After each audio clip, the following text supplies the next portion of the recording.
Dumating si U.S. Marine Lance Corporal Joseph Scott Pemberton sa Olongapo City Hall of Justice para sa pre-trial ng kanyang kasong pagpatay kay Jennifer Laude. May ulat on the spot si Rida Reyes. Rida?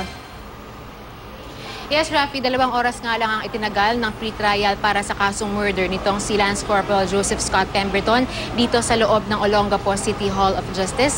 At Rafi, una-una nang nagpahayag ang kampo ni Pemberton na hindi nadadalo itong Amerikanong sundalo sa pre-trial ngayong araw. Pero last minute ay dumating dito si Pemberton. Ayon sa mga private prosecutors, ipinagpatuloy ngayong araw ang stipulation of facts and evidence kung saan magkakasundo ang kampo ng depensa at prosekusyon sa iisang set of terms and guidelines na kanilang gagamitin sa kabuuan nitong trial period. Napagkasundoan din, Rafi, na ang itatakbo ng trial sessions na magsisimula raw ngayong March 23 hanggang sa October 22 tuwing araw ng Lunes at Martes. Tumanggi namang magkomento muna ang private prosecutors tungkol sa usapin ng plea bargaining agreement na posible ring pumasok sa pre-trial period. Ito raw ay nakadepende sa panig ng depensa, pero muli naman nilang sinabi na hindi sila makikipag-areglo sa kampo ni Pemberton.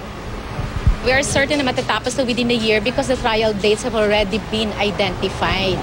Hindi talaga po pwedeng wala ka sa araw na magpe-present ka ng iyong witness. Otherwise, wala na. Waive na yung ganong karapatan mo.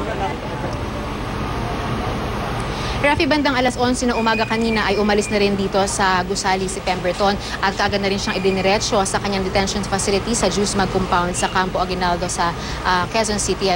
Pero babalik siya sa pagpapatuloy ng pre-trial ngayong March 10, 9 a.m. Rafi. Maraming salamat, Rida Reyes.